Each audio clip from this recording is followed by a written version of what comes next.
and Papier.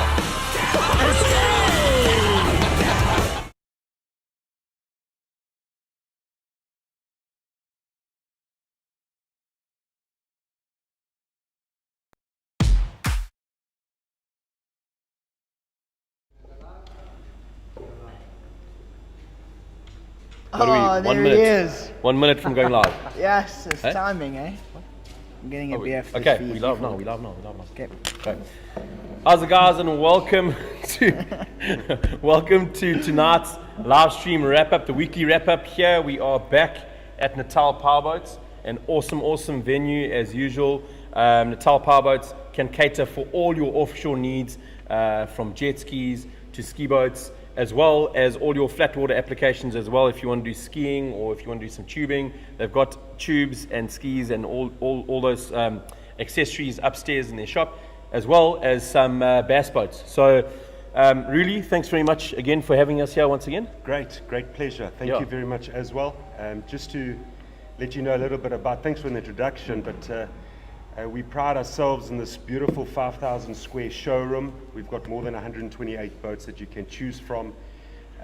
We like to know ourselves as the home of boating in KZN, even though we have stretched to other provinces.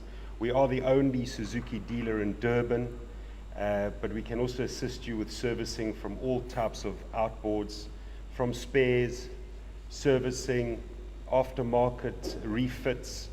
So if there's anything you need, please call us. Also have a look at our website.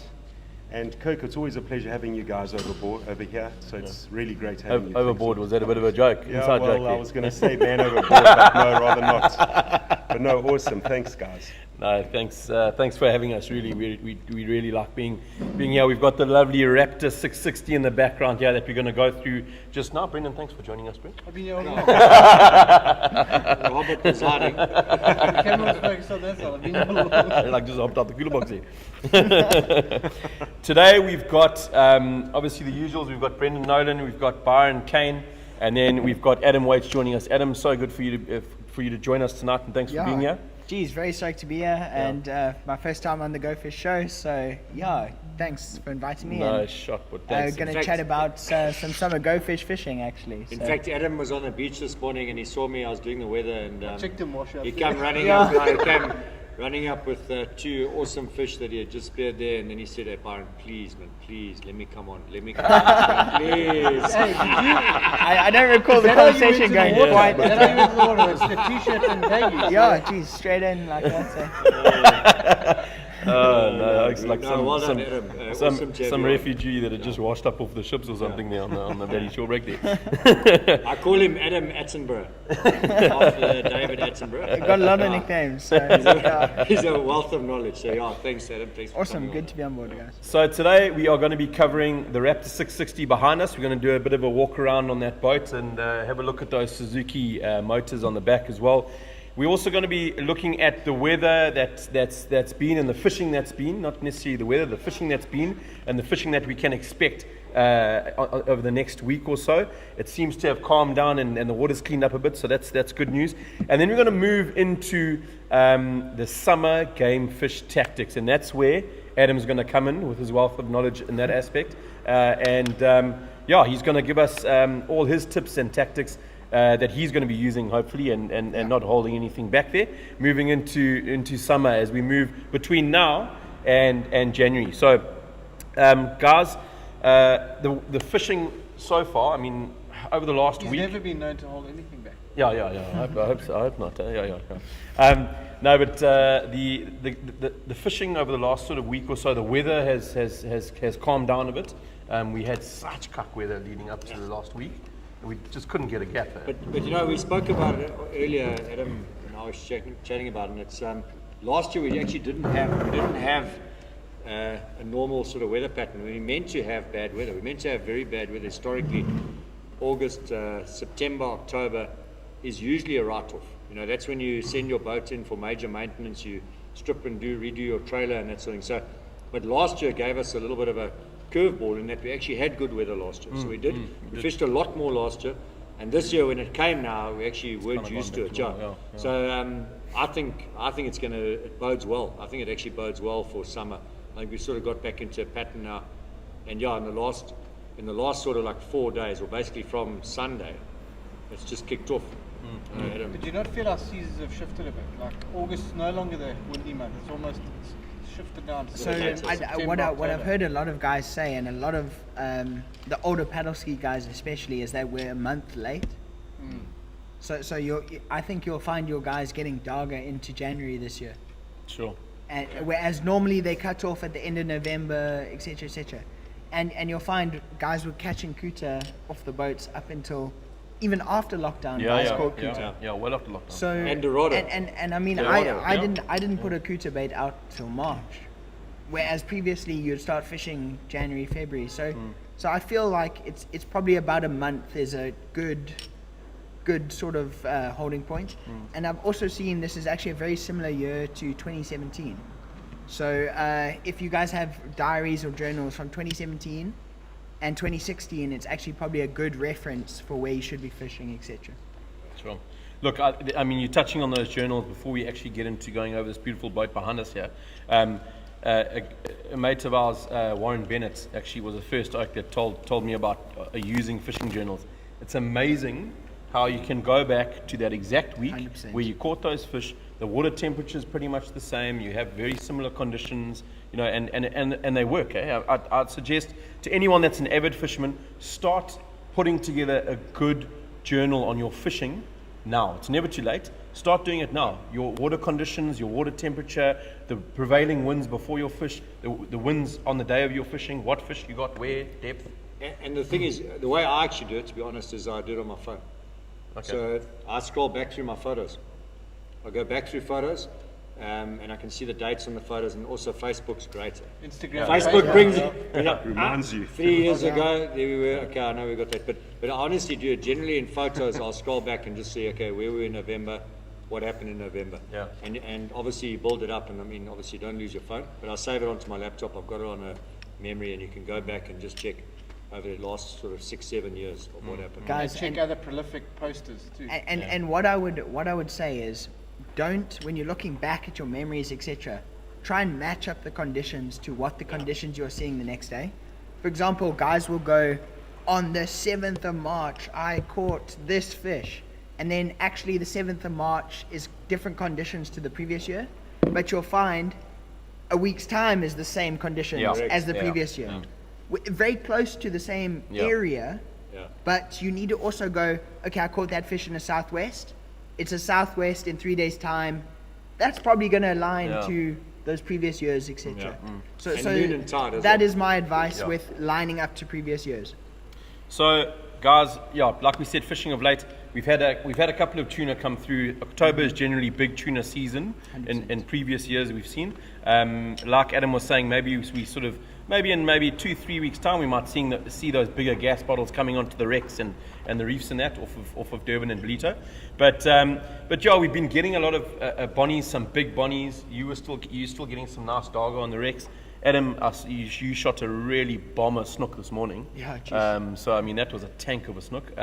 So the game fish are definitely coming in. I think the water as well, from what I saw yesterday when I fished, the good clean water is starting to move in shallow after those wests, and hopefully these easts now that we're having now will start moving the current in the right direction as well. But it's all good signs, guys. So far, I think the next couple of weeks are going to be a good telltale. And look, I think a game changer as well is that the Natal swords are still here. I mean, Yeah. we're sitting in late October, and the swords are full up. Last night in the late afternoon, we were steaming deep off Blue Lagoon there on 30-meter mark.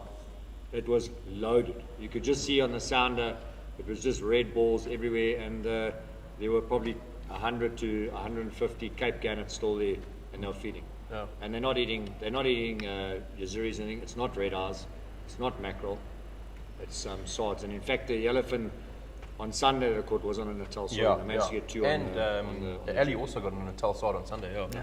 So, But just on that, it's not planned, but on that subject, if we can just touch on it very, very quickly, the swords. I mean, how we've known seasons to move and game fish to sort of come in and whatnot. We always go, well, yes. Once the swords move off, then the beck will start moving onto the wrecks, and the darger will start moving onto the wrecks, and that. I don't know if I'm a big fan of the SARDs having stayed around for so long, because it's almost like backed our season, to go further and further. What is your guys' sort of insights on it? What do you guys think? To be honest, I'm going to defer this question to Byron because I'm way too young. And really, this is the first couple of years that I've seen a sardine run. That is like, and I have the knowledge of what it is and how it interacts with the ecosystem. So I really don't know. Yeah. But I'd say We'll keep it on the old side of the panel. Rudy, do you want to move over here? I feel good on this. Anything under 40 is good. No, I mean, look, it's very. This is quite a unique situation, and just to keep it short, I think it's a game changer. I think it's going to be a game changer. I think we're going to see, as long as we have decent water, as long as we have a bit of consistent, cleanish, warmish water that now sits with us after those rains we've had. We don't have another heavy rain right now, and we can get like a month of good water. I think it's a game changer. I think you guys get your stuff out, get ready. Yeah. If you get a gap, get on the water. You're gonna. There's not really enough SARDs to distract the game fish, I don't think. Was there a lot? There's a lot. There's plenty. There's a lot. I've never seen this ever. So in my whole life, I've never seen this late in the season. And I just think, but I think it's going to be a game changer. Hopefully, I think we're going to have an awesome kudu season. Yeah, but what you're saying, you worried they're going to distract? Right now. Yeah, at the moment, I just think that like we had said, just very quickly, you're so used to the SARDs coming. They're here for a specific amount of time, maybe July, August, and then they're pushing off. And then your bottom fish can start settling on the wrecks, because they bring up those bottom fish, and the bottom fish can settle on the wrecks. And then we get the seasons going into. I think bottom fishing, right? Yeah. Definitely, they do distract the bottom fish and makes it quite erratic. But from a game fish perspective, I just think this is teeing up to be an epic season. I'm talking right into. I might be wrong, so let's make a note of this. We'll chat about it in March, April. But I think we're going to have an epic kudu season. Well, I hope you're right, and it's all the more reason for you guys to get into the tackle shops now and get your tackle sorted, because come November, December, and especially when you're heading into the kudu seasons, 100%. you cannot find those trebles, you cannot find those trace wires, you prepared can't you. find those swivels, and not prepared at all. So I'll be in the queue tomorrow, don't worry. But just the thing is, Kirk's got all his traces from last year because he didn't catch any. And last trip as well. I still got to take it on and wash them. That was 2 weeks ago. No, but the Lawrence tip of the evening as well, guys.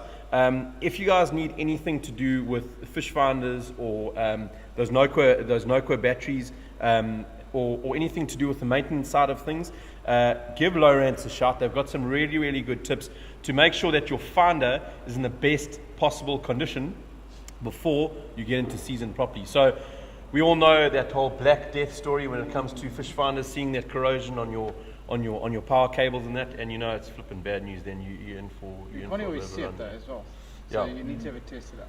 100%. So, but we're going to get into the Raptor 660 behind us here. Really, you've got an absolute beaut of a boat here, the 22-footer.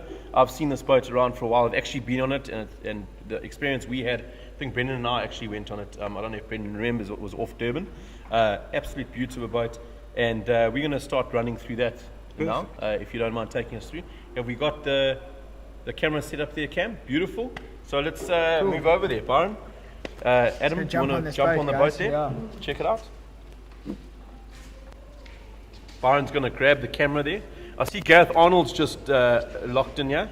Gareth, welcome, but Gareth actually had quite a funny thing to say earlier today. The marks I bought on the boat on Monday, one of them was an MOB, a man on the water mark. He thought that's the mark of where I fell off the boat.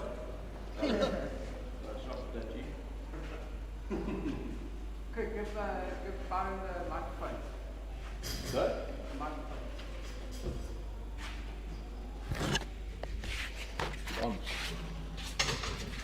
Okay. Do you want me to hold this one? Okay, guys, rules jump up here. So, we did have a look. We took a walk through the boat here, and Adam was with us as well. So, one of the things we noted immediately was this platform at the back here. So most people would just think, well, hey guys, we gonna climb up on the step and get in the boat. But what Adam quite rightly noted immediately was that this platform here for popping, and 2 guys can stand here. The back comes up, so you secure. You're not going to go off. But yeah, you can brace yourself. So for popping off the back and just visual sighting, it's awesome. You've obviously got your live bait well set there. It's a decent sized live bait well.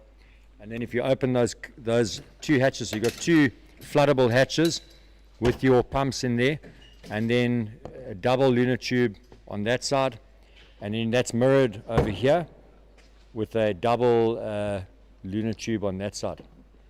So Adam, Adam noted on that as well. If you look from an aesthetic point of view, it's really been laid out well. And if you go in the back here where the batteries are, so you've got 2 batteries in the back, but there's storage above it. So for your sinkers and that sort of stuff, that makes perfect sense with a deck wash there. And then you've got your 2 fish hatches in the deck, nicely finished as well. So there's a great finish on this boat, real top quality. And storage galore here, guys. So if you come around here, you can hide your mother-in-law in here. You've got a hatch there. You've got another storage under the bum box here. You can access all your wiring, your steering, all that sort of thing from the front. So it's easy access. In terms of the layout on the console, you can see it's really well laid out. Again, some storage here for your cell phones and that sort of thing, and then you've got your radio and that tucked away there so that it gets looked after. Nice lights panel, and you've got good visuals on that. So that's my halfway. Adam had some good ideas there. So guys, I really like this boat, and I can see it doing amazingly well in like Mozam and stuff where you're jigging and popping. What I'd maybe look at is, and if you come to the front, is you've got this awesome stable platform at front. So what you're probably going to find is the guys at Natal Powerboats here can customize it to any way to suit your needs. So That's right, really. 100%, guys. yeah, so 100%, like come chat to them. The guys are awesome here. They'll sort you out. Something like here, like I'm seeing an area here and having a jigging platform with a railing up here. Suddenly you've got a boat like this, which up in Belen, somewhere like in Yamban, is like changing the game suddenly. And then you've got the same boat and you can use it for marlin fishing. Bring it back to Durban, use it for darger fishing, and you're going to be as comfortable at night as when you're fishing at Mozam. So like, geez, I can see us doing a million different things on this boat, taking it to Alawal, fishing for wahoo with the lunar tube. So it's full of options, and like I was blown away by this package and what it includes. So and generally what you do lose on a center console is your storage. So I mean, if you look inside here, I mean, another mother-in-law in there. Inside here, I mean, you can put probably you can put 3 tanks of juice that side, this side, and you store at the anchor hatch on top. So I mean, from a space perspective, there's space under each of these. we're still trying chairs. to find all the Yeah, I mean, it's like we haven't figured it all out. Yeah, so I mean, really, there's been a lot of thought that's gone into this boat, because you see great boats, but a lot of the times you get on the boats and then it doesn't make sense. But really, from your side, give us a bit of background. Well, firstly, thanks for the insight. What we do is, like Adam mentioned, we can customize the boat to suit your needs, your fishing needs. The Raptor comes as a center console and a forward console. If you look on the floor here, Byron, that is for a fighting chair, which is removable. So we can create your own magic, whatever you want, whatever you want to suit, whatever suits you. Just to let you know a little bit about this boat, it's a 22-footer. It's built by Mallard's for Natal Powerboats. It's one of the nice key features that I actually enjoy is following sea. It doesn't matter. This boat really rides exceptionally well, especially those big surfs. Another nice feature is the deck is a lot higher than the scupper. And you often see boats where 3 guys are at the back, or you're jigging, or one guy's busy gaffing and water's coming from the back up the scupper. It doesn't happen on this boat. Another nice feature, which I know a lot of other boats do that, is the fact that your plumbing is easy accessible. If you have any issues, you've got access to them.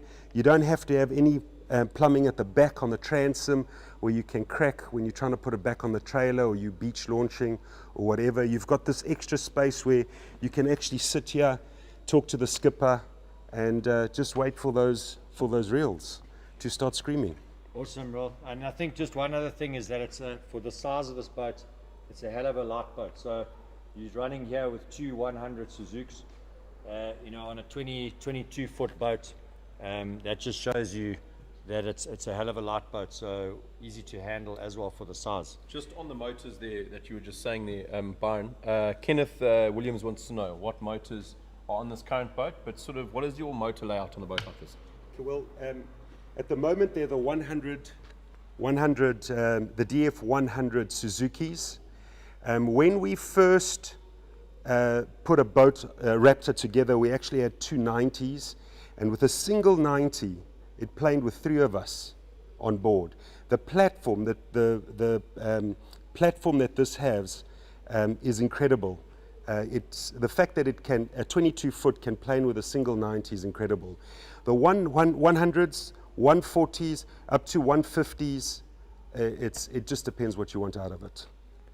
Great. 100%. Really, thanks. That's awesome. Thanks, Julie. That's great. All right, we're going to get back to the panel now.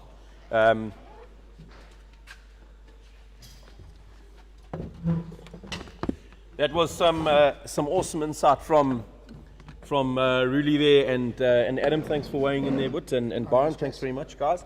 You've got a really nice piece of machinery there, Ruli, and we look forward to seeing it on the water soon, eh? Fantastic. Yeah, There are a couple of them already. I mean, it's, I it's saw one or exceptionally two well. rugby players. One of the rugby players has actually got one, eh?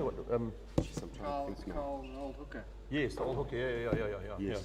So, but yeah, I've seen one or two on the water, and like I said, Ben and I have actually been on one off of Durban. Beautiful riding boat. We enjoyed our trip on that, but we hope to see a hell of a lot more in times to come. And guys, from the layout of your boat, you're more than welcome to give us a call with regards to that, and especially coming into gamefish season now as well. I was on Guy Logan's boat yesterday, and I saw the way he laid his boat out, and I was on a mate of mine's, Gareth's boat, on Monday, and the way he laid his boat out.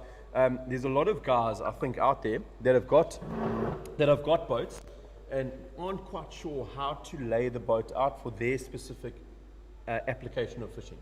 So if it's a guy that predominantly wants to go for kuta and snook and that, he gets a boat from Natal Powerboats, which is not your guys' fault, but he gets a boat from Natal Powerboats. He doesn't give you guys enough information about where he wants to fish, where he's doing predominantly most of his fishing. Is he going to be going on the flat water a bit with his family, or is he going to be, and that's information that you need to give to guys like Natal Powerboats so that they can tailor the boat to your specifications. But also, if you guys are looking for more information with regards to making sure the boat is tailored to your application of fishing, feel free to give us a shout. And Byron, Adam, myself, Brendan, whatever, we will do our best to try and give you the insight to tailor make that boat to your specifications. Even if you're buying a boat from Natal Powerboats or anyone else, you're more than welcome. Buy a boat from Natal Powerboats, give us a shout. I'm sure if you tell Ruli you want it for kudo or snook, he'll be able to put you in the right direction with regards to that. Yeah, I think it's just very small things. It's small little tricks in that we get, and that we've got over time, and it makes life so much easier. Really. Yeah, 100%. All right, we're going to dive into the summer game fish tactics. Thanks again, really, for that run through of the boat. Awesome. Appreciate it. We're going to dive into the summer game fish tactics here with Adam Waits. Adam, I'm going to let you take it away. We're going to start off with some locations, between now and the end of January, we said, Okay, guys, so I like to break summer up into two parts. There's the early summer, which is now up until January, February, and there's the late summer, which is more your kuta season. It's your February going into up until winter. So this early summer season, and I'm just going to be talking about Durban to Tugela, because that's sort of my game. I don't ever go fish south, so we'll probably need someone else to talk about South Coast, but it does tend to turn on the North Coast during summer. So my personal favorite locations is you really need to go where the water is good. It's those summer game fish are in pockets of blue water, and they're in pockets of blue water, pockets of heavy current, and just pockets where the sea is alive and oxygenated. So you can go fish the best mark in the world. You can go fish sandies on the wrong day, and suddenly it's all green and reverse current and bad. And the next day, that warm water, when I say it can literally push in overnight, and you'll go fish sandies and the guys will get 3 or 4 kuta, or you'll fish Westbrook and no one will catch anything the one day. The next day that blue water pushes in, as the guy said, that east wind brings the south brings the current in, and that east like sort of accelerates it a bit, and then suddenly you've got all this action, and literally you could have gone the day before and not caught a single thing. And you need to be going to those places and finding that blue water and heavy current situations, and that is where you're going to find your fish. That is pretty much it. Look, the watercolor can go down a bit, but as soon as you're finding stagnant water in summer, that's a bad thing. That's when you start catching your 9-10 kilo bonnies. You get that Sludge. plankton sludge on your line. Whereas in summer, you really want to be finding the clean, high current patches. Again, on that, the southwest wind in Durban tends to push the Mozambique current closer in. So what you'll find is after a few days of southwest, it suddenly goes that like cobalt, like purple blue. And then after a few days of east, you'll get that current almost like accelerates with it. It's a bit of a weird system. It's like a churn, but once you start to fish it a bit, you start to get used to where the current is, and then to speak about current, you want to be fishing up mark of the reef. Okay, so what I'll say is it's not your specific reef it's not stud rock that you're fishing up mark of. You are fishing up mark of the reef system that runs from stud rock and finishes off Peace Cottage. So for example, you've got to look at it. There's a reef system that runs, it starts at Tilly Manor and it runs through to the other side of Jack's. So I think guys are thinking too small. They're going, oh, I must be down current of the reef, or I must be down current of this pinnacle. No, where you want to be fishing on a day is, up current of the reef system. And so that means on a north-south, you're looking at places like Salmon Bay, Westbrook. On a south-north, you're going to Peace Cottage, the Barge, because it is a, you guys have got to think in a large scale reef system. Those fish are moving up and down that reef system. So, and they like to be up current. So what you want to do is be up current of the whole reef system, not just up current of the reef. So that's a bit of a concept that I think guys need to grasp for summer. If you are up current of the reef system this summer, you have a good chance of catching fish, straight up. If you figure out, and you need to look at where the ships are. If the ships are running north-south, there's a lot of current sites. You can go in your SSR data, your WaveNet, etc. All you want to be is find the upcurrent section of the reef this summer, and if that current's winding and that water's blue, I will back myself to catch fish, and I'll back anyone to catch fish. It's not hard to catch fish over summer. So that's the conditions and the locations. Guys, the location doesn't matter. If you're up current from the reef, you're good.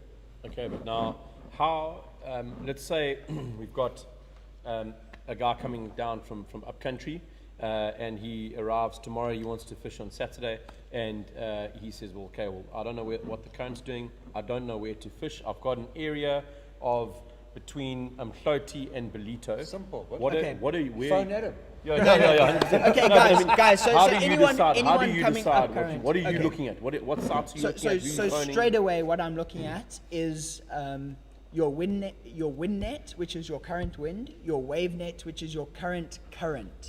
So it actually shows your current in real time.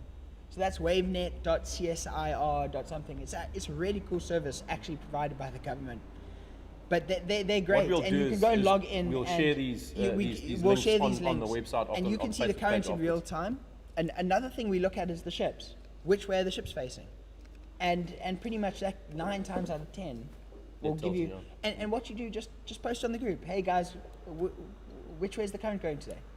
or where's the current flowing from and to, or guys, I'm looking for a downwind, where's the current? And most guys will respond to you and give you a bit of an answer, and it's pretty easy once you've got a current reading, a wind reading, and a ship reading from looking at the ships. You can pretty much see which direction. Yeah, I mean, if they're facing into the north, the current's going north-south. If they're facing south, there's very rare situations where, look, an expert in the Durban system can figure it out and go, oh no, the wind's reversed, but that's like advanced level. For the average guy, if you see the currents north-south, just go to an upcurrent section, or even if you're on the wreck, upcurrent of that wreck, and pretty much in summer you have just doubled your chances in terms so just, of I just location. want to put into layman's terms because Adam's advanced and I'm still in the infant stage. So just to put in, so when we're saying up current, we mean if the mark is here on your GPS and the current is, for an example, I'm using a compass now, so north would be in front of me, south, east, west. When we're saying up current, we're saying if the current is going north to south, it means it's coming into you like the wind, like it was a northerly wind, exactly as you'd read the wind. So it's a north to south, so it's a northerly current or northeasterly wind. It'd be the same thing. So we're saying the current's coming from the north going to south. That means you're going to fish north of the mark. So let's just say if you were fishing on a Mshloti ledge, and I know Adam's talking about big systems, so we're saying it's north to south, you're actually starting to head up towards like Tinley and to fish up that side, Zinkwazi side, if you're talking about an area, system of reefs. But also if you know there's big structure, you'll be fishing north of it. So you're up current, so it means you're going into the current and you're going to be on that side. So that's also because there's upwelling on the reef. So if you can picture a reef here and the current's coming into it from the north and it's hitting the reef, it starts lifting sediment, it starts stirring it up. Your bait fish now start congregating there to come and feed off what's getting washed up there. The water goes a little bit off color at the bottom, and then your pelagics obviously start moving in and they come and hunt around in the peripherals and start darting in and feeding like that. Guys, so that's it. I think And don't be afraid to fish 500, Yeah, 1,000 yeah, meters up the mark. 100%, It's 100%. it's move. not Yeah. 20, 30 Yeah. meters, Yeah. guys. And what I like to do is once I find that bite up current to the mark, I whack it into my GPS and I literally fish that. Yeah. And what you'll find is guys going, oh, I've just caught one tuna, and they're going back to the mark every time. Those tuna are not on the mark. They are 500 meters up, circling in that nice water area. And what you want to be is in that nice water area as much as possible with the right baits out.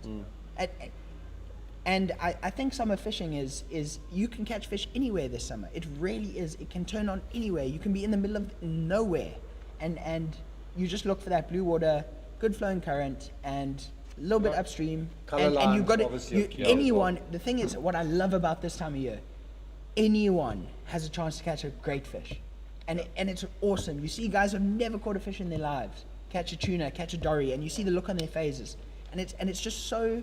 It's such a fun time of year. Everyone's catching, your mates are catching, you're catching with people. And if you follow those very simple, I like to think, tricks, you're going to have a lot of fun. It's a great season. So, And if you find those fish in the bush, just in the middle of nowhere, stay on go the back bush. to Don't that- be yeah, afraid go to back stay in the where bush, you are. guys. Put another bait out where you've landed the last one. Check on your GPS and often you'll find those tuna or whatever are swimming in a circle and just towing you around in a circle when you've hooked up to one. And if you just stay in the same area, you'll get another one. Throw a bait out, you'll get another one. So I think that's a key element as well, and we see it so much. I mean, I see it often even on the boat, whether on a boat or paddle ski or jet ski. You'll see guys come past and they'll go away with the fish. They'll fight the fish, boat the fish, put their rods out, and just carry on trawling. I mean, like, where are you going?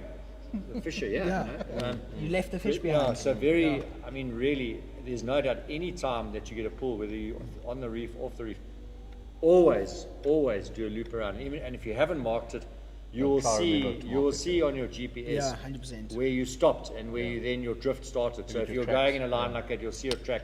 Okay, we hooked a fish, now we stopped, and your track started drifting inside or outside with the wind or whatever, or currents. So you can quite easily see where you had the hookup and go back there and do at least 2 loops and trawls around there and carry on. And then to Adam's point, if you get a pull, like a second pull, mark the spot, you know. because that's also for future reference as well. Come back, similar conditions next week. Again, it's off the reef, and a lot of the times I see guys like Jean Dyson that he sits quite a bit deeper off the actual mark that I like to fish from Schlote Mouth, and he's had loads of success. And I go out there, and it's actually there's nothing there, but clearly there's an element of current that's working and eddying there, that's then holding those pelagics off the big bait showing that's sitting on the ledge or on top of the pinnacle where I'm fishing. So I'll work that, and then I'll head off out there to where he normally sits, and he's caught plenty of tuna out there. So yeah, I've got a mark to speak to that. I've got a mark that I call stud tuna, and it's off Westbrook. I've dived there. There's no reef there. There's nothing. It is where the reef system has caused the current to move, and it's an angle of the current. And when I say there's nothing on the finder there, you will not find anything. But I will back myself 9 times out of 10 to go over that mark in summer and go on. And that's what it's about during summer. Build your own portfolio up. That's the key thing. You're gonna have all the general marks and even the secret marks, whatever you want to call them. Where all the guys fish in that. But build your own marks up and when you go away, just mark it there. If you come back 2 or 3 times after the next couple of trips, you don't get anything, then you can delete it if you want. You can leave it there. But at least it's a go-to. So if you're puzzling in all the right areas and you're not getting a bite, you go there and you try there. And something about that. There, but, mark those marks. And what I want to say onto Byron of building your portfolio and catching your own fish, guys. Summer people, a lot of people now, because it's a lot of newbies fishing, etc. Guys are keen for winter. They're chasing yesterday's fish. Okay, my dad, he can fish a little bit. Legend. He just knows what he's doing. One of the things he says is a broken clock is at least right twice a day. Okay. If you decide to chase yesterday's fish and you chase and you go, the fish had salmon, let me go to salmon.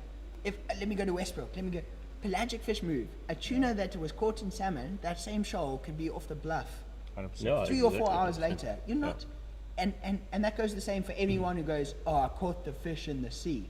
Guys, you're not cool, you're not fooling anyone. Like, pelagic fish move. Just tell your mates where you caught your fish and don't be a chop. Let's put it that way. That is my rule for summer. Guys, There are just say where times you got though the when fish. they congregate in an area though. When But there's let certain me bait speak to around that, or- Brendan. I'm going to say they congregate over a season. You know what I love is that people ask me and I tell them I caught the fish and they don't believe me. It's absolutely fantastic. And what Fantastic. what I think is hilarious is Lovely. if you go to the Funty tomorrow, you will catch tuna. I will put money on you catching a tuna. And guys go, but the wind's going to blow. And I'm like, bro, you clearly don't want to catch tuna.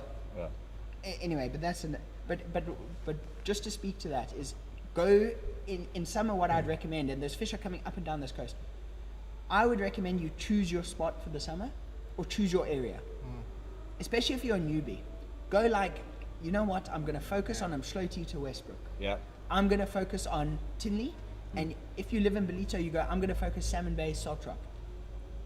Unless there is something special happening, like a snook smash, like for the ages, fish your same spot. If you've given it 2 weeks and you haven't caught anything, then move.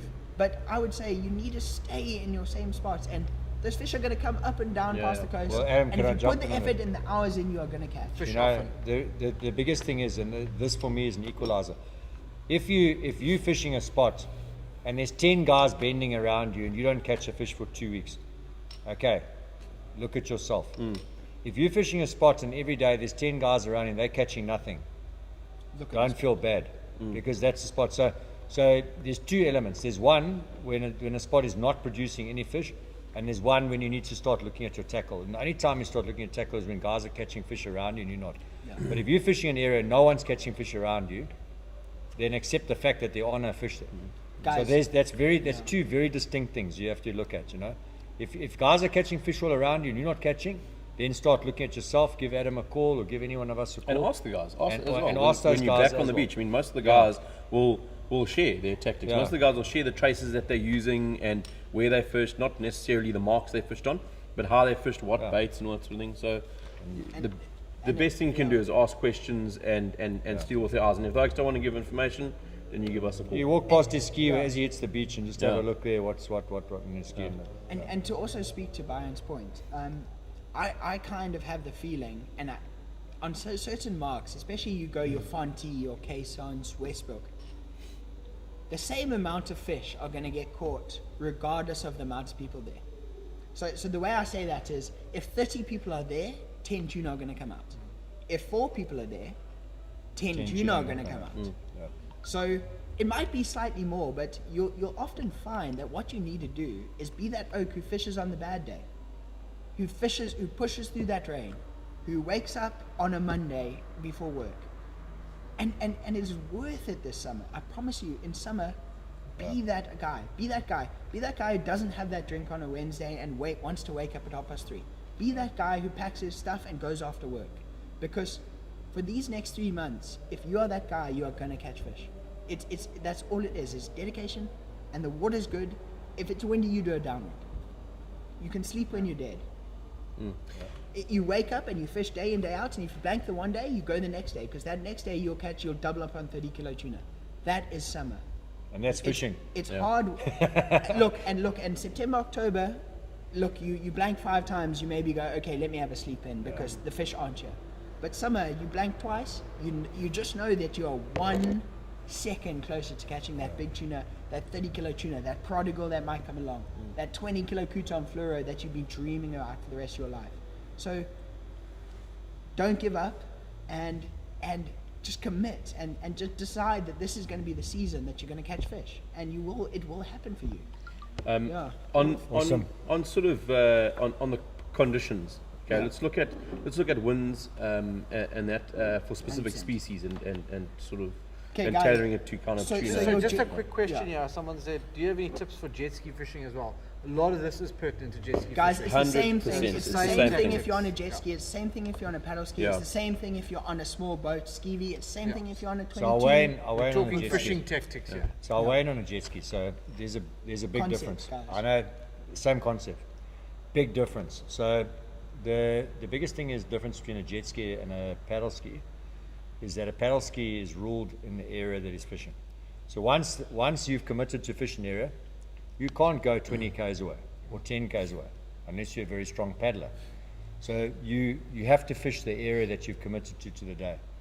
The difference with a jet ski is that you can move around, so you can move 10 k's, 15 k's, 20 k's. So that's the only element that comes in, and sometimes it's a big negative for a jet ski.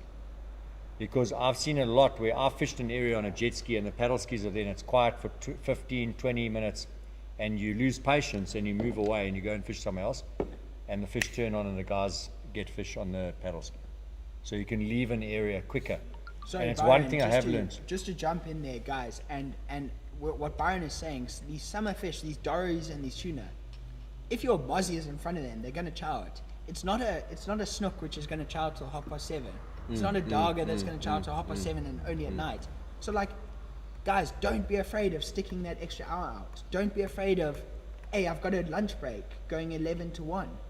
And guys think, oh, I can't catch fish and during the middle of the day. Just like a change of a tide can change that. You know what I mean? So I've been out to the Fonty in the middle of the day and caught 2, 3, 20 kilo tuna. It really is, if the water's good and the current's good, any time of the day, any day of the week, you can catch. 100%. And mates of mine actually at Gareth, who I fished with on Monday, he said to me, "Have you ever caught snook off of Umhlanga, inside of the Fonty there for Eastmore, like around 11 o'clock?" I said, 100%. Bro. Like the change of the tide, that low tide starts pulling, and you get the snook. I've had some of the best snook fishing at between 11 and 1. It's been great, even off Umkamas as well. So that's the biggest difference, I think, is that on a paddle ski, and it goes back to what Adam was saying earlier.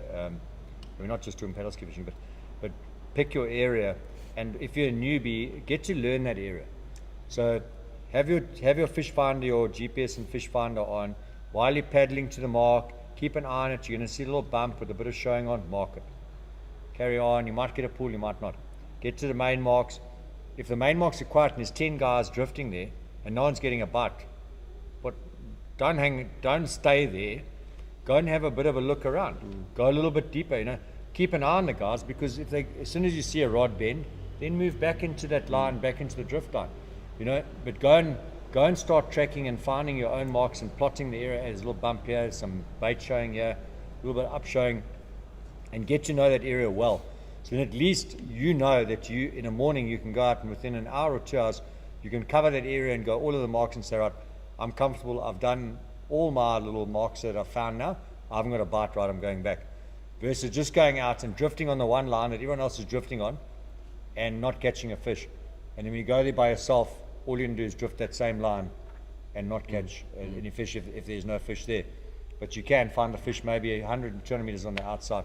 So build your portfolio and don't rely too much on other guys. You know, once you've got those main marks, everyone's going to be drifting that main mark straight away. Look at someone, hey, why is that guy on the outside there? How many stickers has he got in his ski? Oh, he's got quite a lot. He must know what he's doing. Maybe not. Anyway, you might be in the bush, but you know, I'm saying, you know, just keep an eye on a couple of guys. You can see by how guys are paddling, how they're operating, what ski they're on. If they're on on a ski that's difficult to balance on, obviously he's a good paddler. Then he knows what's going on. And then just go and pick up his line and let me just go do a little drift down his line. I think Talking about Work off what that. skis on, sometimes the oak with the old bullies on And the those old- clapped out old skis, those are okay. Follow. As well. I'm going to speak about another tactic here. A guy on a very old ski taught me this. Is summer, a lot of those game fish are at the surface. And like one tactic he actually taught me is instead of you fishing both your rods on your paddle ski in the side holders, Yeah. you fish one super far at the back in the vertical holder. Okay? And you fish one close in the side holder. You don't get tangles and you fish in two surface baits.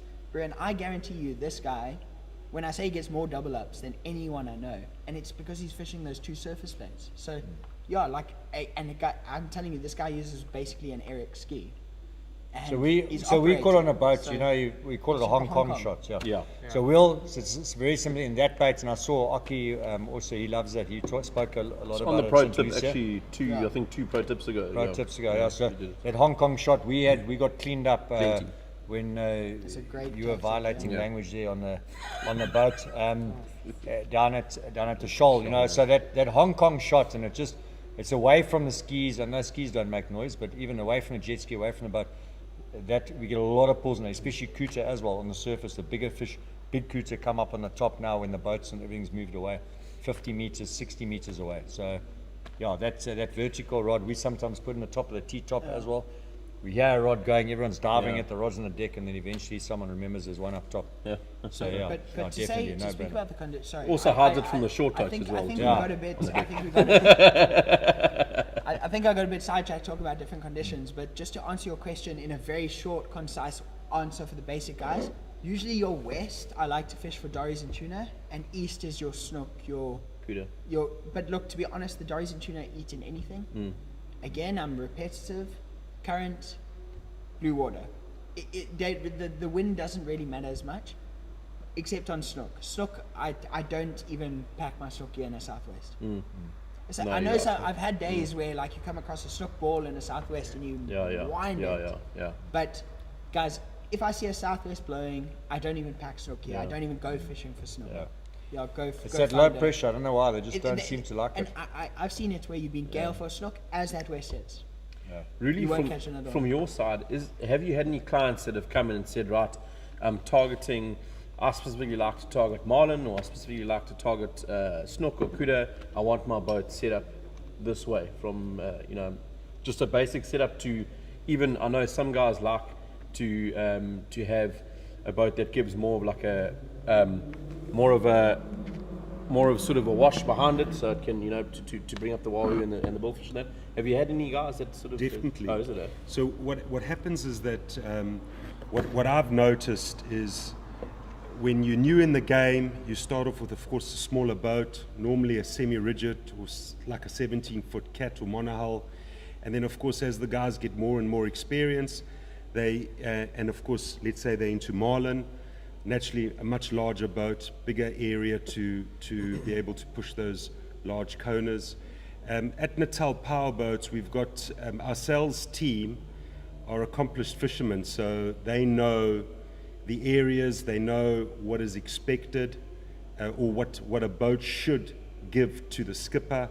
So even not just deep sea fishing, also for water skiing. I mean, we've got two ex-Springbok skiers that are part of the team. But going back to your question, yes, especially the guys, the older guys, the guys that had experience and they are starting to target for marlin or game fish. There are some people that just want to do bottoms as well, and they ask us what we can offer them, and we advise them. But yes, you are right, we do assist them. Yeah. Guys, and then just Marna Muller has asked a question here for the newbies with regards to marks. I am going to put my head on the block here a little bit, and I'm actually not going to do the work myself. I'm going to give it to my secretary to do. But for the guys that are wanting marks I've got marks from. I've got a general list of marks. I've also got a couple of sneaky ones on there from. I think Mozambique side all the way down south to into the Transkei, I think. I'm willing to send you guys that list. So drop us an email. You can either drop your email onto the actual feed if you wish, or you can send it to me personally at kirk@gofishmagazine.co.za, and I will send you those marks individually. So And go and like and follow our YouTube. yeah. You can only do that if you like and follow the YouTube show. Leave your details on our YouTube page, and then you can get all the information and all the marks. We need your support. And share our posts, share the feeds that we're doing here, so that we can grow and continue to give you guys the information and the content going forward. We are here to share. We're here to make sure that you guys get into fish, retain in the sport, and grow it. That is our biggest goal going forward. Rods and reels very quickly. Okay, guys. So in summer, what you're gonna want straight up is something that has a bit of give in the tip, but has a heavy backbone. You never know in summer when that 30-kilo yellowfin is gonna tie your bait, and if you've got snook tackle and your normal stuff, you're just gonna get wiped out. Asked Mark Delahaye the other day. Got wiped out on a snook tackle on a big yellow. So I've been through it. It's a horrible experience of an hour of pain, hour or two of pain if you get a 30-kilo yellow on snook tackle or on light cuda tackle or whatever. Dories are quite strong fish, but what the whole jumping and stuff is you need that light tip. So what I like to look at is a trevella, something like a tuna ski from Kingfisher. What are you looking at? Sort of like a 12 to 15 kilo? I'm model? looking at like a 12 to 20 in that range. Right. I'm a bit more lucky that I heavily customize my tuna fishing rods to tuna fishing. I go to like broomsticks with 80-pound braid, 80 like crazy gear, but that doesn't work when you're fishing your general summer fishing. Yeah, let's talk middle of the road stuff. What you're going to do is you're going to pick up 2 dories with that, and I did it the other day. I'd lost a dory. I had basically no chance. I did one jump, and that braid just pulled the hook out. Yeah. So what you want is that strong backbone, heavy tip. Assassin makes some great stuff. Strong backbone, light tip. Strong backbone, light tip. Assassin makes some great stuff. Trevella has some great stuff. A Trevella medium heavy. Something like a Talavera is great. It's got that backbone. Cut down the butts a bit if you're on a ski. And that it's makes it easier. Again, it's power and backbone with a bit of a tip that you can handle that dory jumping. Maybe that sailfish you hook. Those small tuna that give those head nods and beats. You want to have a little bit more. What are you saying? Cut down the backbone there. Just so it's got a bit more space in your ski and. The butts in it sometimes look Sometimes you get those jigging rods. It's a little bit far away from you on the ski, so it makes it difficult also when the fish comes close to the ski. Talking about paddle ski or jet ski. So if the butt's a bit shorter, the reel sits closer to your body as well. So it's just a bit easier. It's tighter for you to manage with you. And then when the fish comes closer, you can also bring the rod up a little bit and get the fish close to you if you want to gaff it, or if you want to grab by the tail, you want to take a photo release. And reels to match that, guys. I would go to. You do need something quite robust for summer. During winter, you can go for your nice fancy saltiga and you go fish for your kuta and whatever. During summer, you're going to get splashed. You're going to take an easterly wave over your bow. You're going to be out there in cuck conditions every now and then.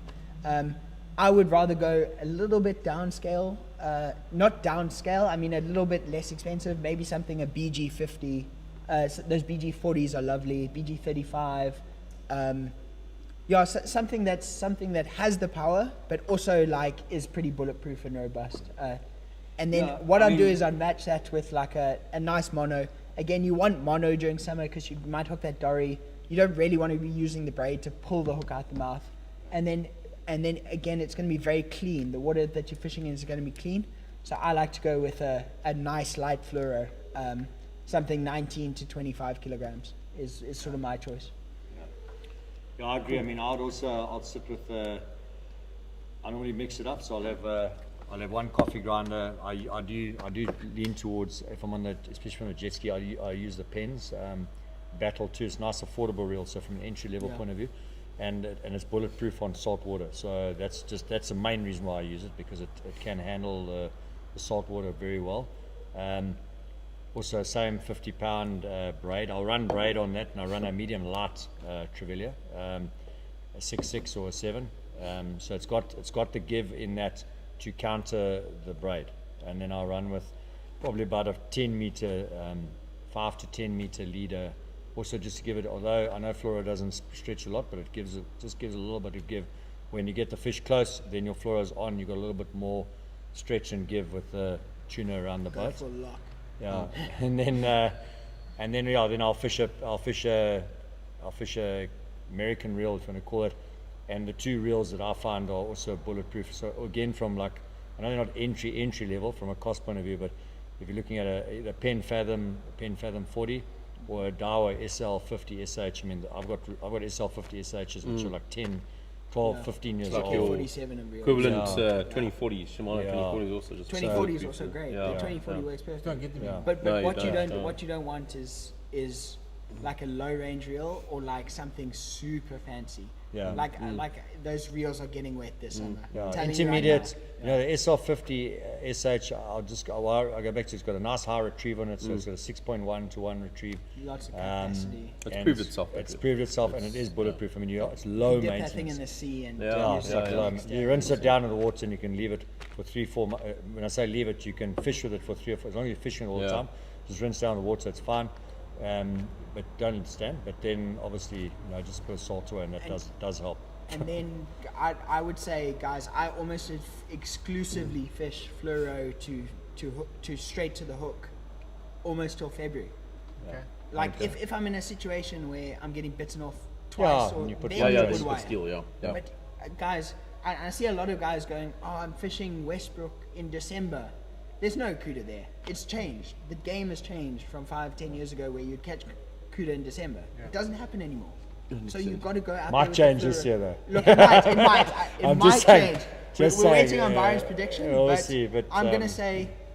But start with it. Start with Start fluoro. with your fluoro, guys. Start with your fluoro. You might flick the bite. Yeah, but if You you might get fuck- bitten off if you 2 or get 3 bitten off, times, then then you swap. put a bite Yeah. trace. Same thing. You put 1 foot of number 4, number 5 wire. Still stick with a single. Just fish it exactly like you would be fishing for tuna and that sort of thing. And put out and put 1 fluoro out and put that out. But You know? that tuna, that dory doesn't really want to chow the wire. No, it doesn't. Like he wants that fluoro, he wants that clean bait. So if you want to be catching fish, I'd rather lose 1 or 2 fish a session. Yeah. But be getting Get the 6, bites. 7 bites. Adam, I'm going to put you on the spot here. 3 of your favorite trawling plastics. Okay, I'm gonna go for snook, your Zuri Crystal Minnow, the smaller version. That is You love that amazing. thing, Yeah. No, but it really is an amazing lure. The price reflects that, Yeah. unfortunately. But it is a great lure for snook, and I've caught dories on Why there. or And fluoro? CUDA as well. I never ever, Fish except if I'm fishing for wahoo on the shoal on a ski boat.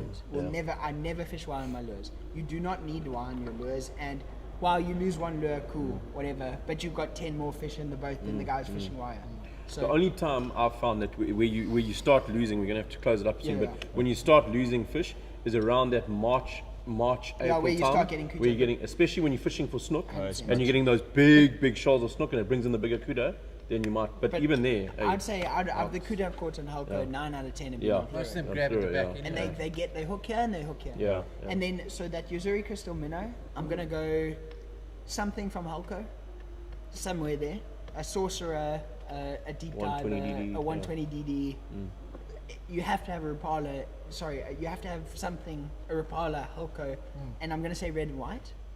What And sort of then- size? Or that 120 DD, Guys, 120, that 140? 120, 140, Yeah. anything above that, you start to get really, that you can only fish it on a downwind and above. So you're useless. And then the other thing, the third thing, I'm not going to call it an artificial, but it's a daisy chain. Yeah, true. You'd be shocked at what you can catch on a daisy chain. I've caught kuta, snook, dorado, and you can pull it at as high speed as you want. Colour? Pink. Okay. Hey, guys, summer He obviously wants bigger hooks. Summer is so, pink. Summer is pink.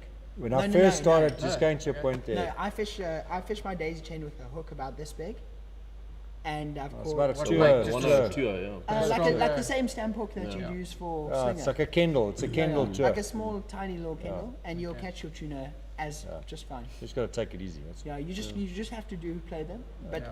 guys, and summer is pink. Summer is a pink or a clown. You're wasting your time otherwise.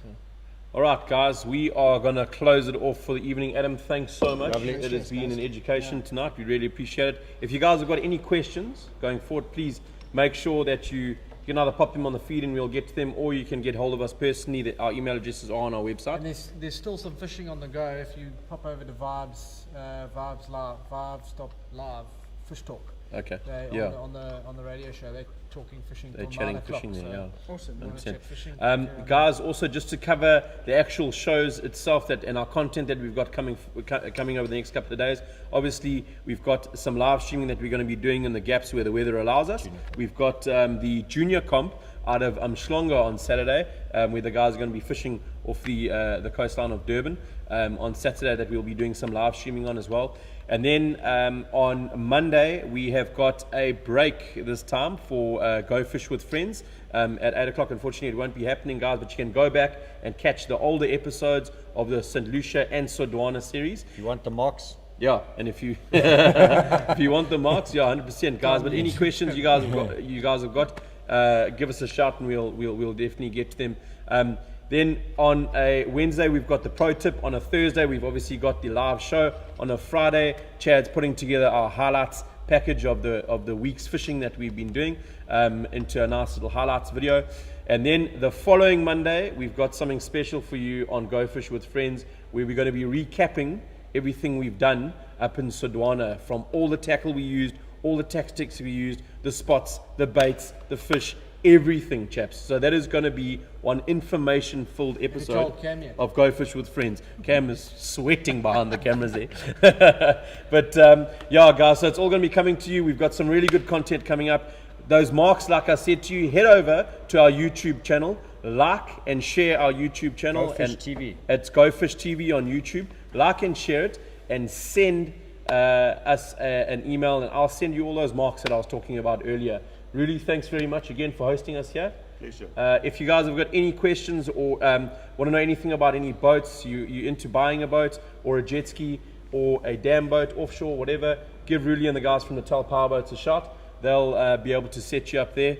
Guys, Brendan, Byron, thanks for coming through. awesome. Thanks so much And, for the support again, yeah. guys. We're loving what we're doing, and keep 100%. following us. To the cameraman behind the lenses there, boys, thanks very much. Guys, we're over and out for tonight. Thanks for the support, and we'll see you next Chad, Thursday. Magnum, Cheers. Cheers. Lekker.